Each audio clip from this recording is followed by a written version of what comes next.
প্রথম প্রশ্ন করেছেন, আসসালামু আলাইকুম শাইখ। ওয়ালাইকুম আসসালাম ওয়া রাহমাতুল্লাহ। বেতের সলাতের পর বসে 2 রাকাত সলাত আদায় করা সুন্নাহ এবং এর ফজিলত তাহাজ্জুদের সওয়াব পাবে, এর ফজিলতে তাহাজ্জুদের সওয়াব পাবে এ কথাটি ভুল।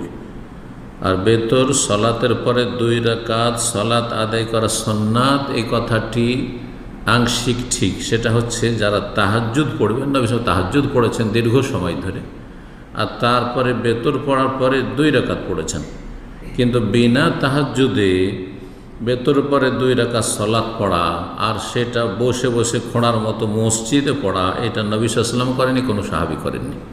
এটি একটি বেদাতি ধরনের সলাত। জি, যদি আসল সলাতটি, মূল সলাতটি রয়েছে, কিন্তু কার জন্য?